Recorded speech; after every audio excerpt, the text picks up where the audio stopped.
The first voicemail came in at 2:17 a.m. I didn't heard it until morning.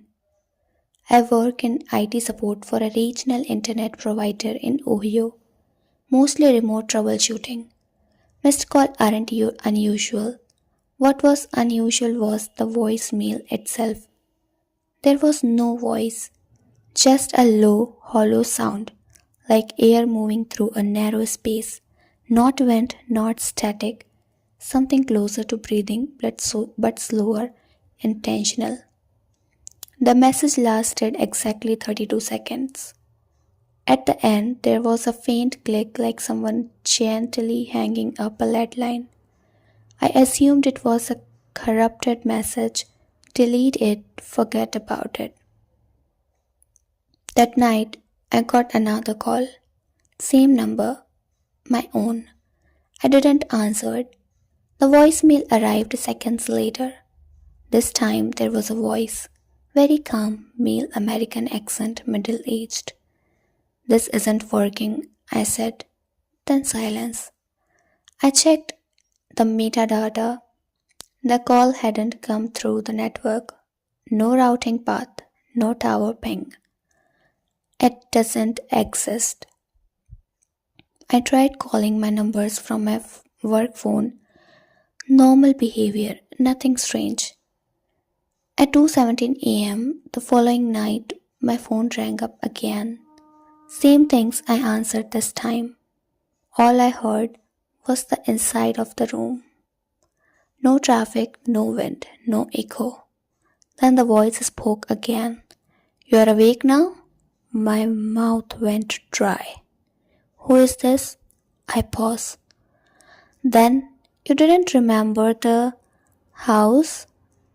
The ended call. I didn't sleep. The next morning I found dirt on my shoes, dry, reddish soil. I live in an apartment, no yard, no reason for dirt. I scrunched my nose clean and told myself I was stressed. That night the voicemail came again. 1:54 a.m. The message started immediately. You stood in the doorway too long. My stomach turned. Because I had. The night before, after the call, I opened my apartment door and stood there for a long time, listening to hallway. I never told anyone that. The message ended with something I still hear when it's quiet, the door closing from inside. The calls become routine, always after midnight, always from my number, always calm.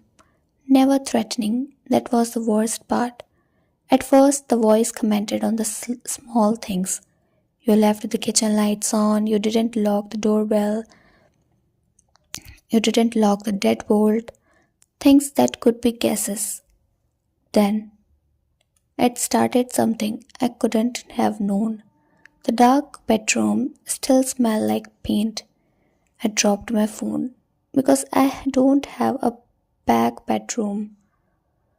I live in a one-bedroom apartment. I checked my call log again. This time there was an address attached to the call, not mine. A house in rural Indiana off a country road. No street view, no phones, no photos, just coordinates. I didn't recognize it, but my body did. The moment I saw the address, I felt a pressure in my chest, like remembering something you have tried very hard to forget. That night, the call didn't come. Instead, I got an email, no sender name, subject line. You asked us to keep trying. Attached was an audio file. I shouldn't have opened it. The recording began with the footsteps on the floor stairs, slow, familiar. Then a door opening, then my voice. Not a recording of something I remembered saying, something I didn't remember at all. I just needed to stop, my voice said. I'll come back, the file ended. I checked the file properties, created date 8 years ago. I was still in college, 8 years ago living in another state. That night, I dreamed of a house, white siding, two stories, surrounded by trees, no dents the sky barely showed through. I stood at the doorway. Something behind me whispered, "You promised." I woke up with the mud on my hands, the same reddish soil. The next morning, my GPS history showed a location ping from 2:12 a.m. at the Indiana address. I had no memory of leaving my apartment. I took time off work, drove to Indiana. I told myself it was the proof nothing was there. The road narrowed until it became gravel. Trees pressed close on both sides, no houses, no cell signal. The house was exactly like my dream. White, withered front door, slightly wrapped, no mailbox. No sound. I stood in the doorway for 10 minutes before getting out. The front door wasn't locked.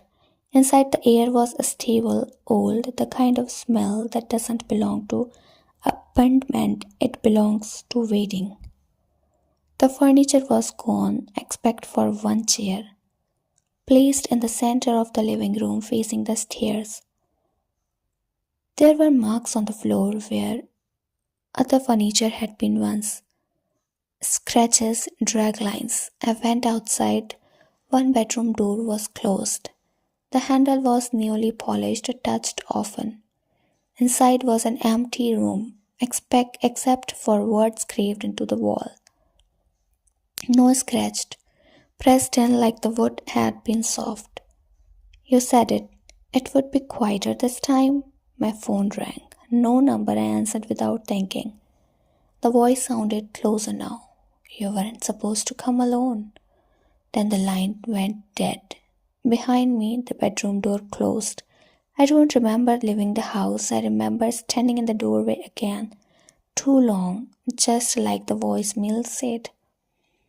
Back house, I started digging. Property records, police archives, missing persons. The house had a history. Every 8 to 10 years, someone lived there briefly, alone, always. Always left suddenly. Sometimes they were found, sometimes not. One name stopped me cold. Mine? Not exactly, but close enough to not to be coincidence. Same birth year, same middle name, listed as a tenant 9 years ago.